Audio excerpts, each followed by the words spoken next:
So there was a case presented that was very interesting about a patient who is employed as a teacher, and that is her profession, but her ability to help run her classroom and communicate is based on the movement of her hand.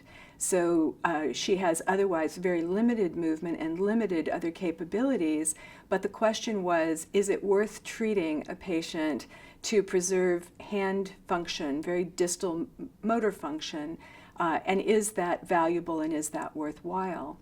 So there was very active discussion, robust discussion about that very issue.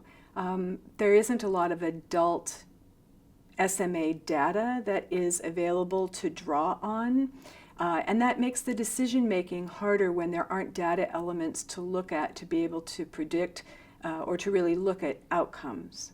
I think that in terms of issues that are discussed around the ethics of treating an older patient who's been seated, that there is some difference of opinion in terms of the need and the urgency to treat a young newborn, because we do know that with any of the treatment therapies that we have available, that earlier treatment breeds better outcomes. It results in better outcomes with any of the agents that we have available at the present time, whether it be under clinical trial or commercially available right now.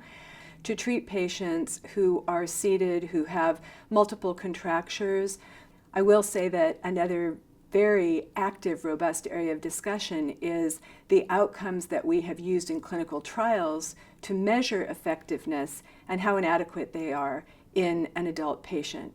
For instance, most of us as clinicians know that for the older patients, having a louder voice, being able to speak, being able to have better breath support and respiratory function is huge.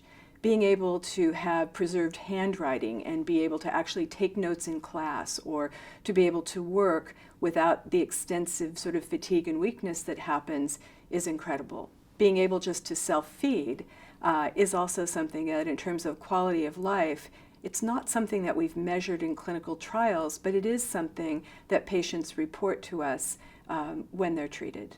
So at this point, the gene therapy onasemnogene is really only approved for patients less than 2 years of age.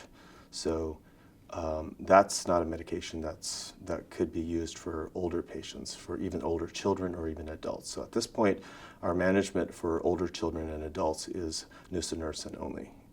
Hopefully in the future, we'll have more options. Onasemnogene is being investigated as an intrathecal agent for older children and possibly even for adults. And risdiplam is being investigated for patients up to 25 years of age, and it may possibly be used for patients even older than 25.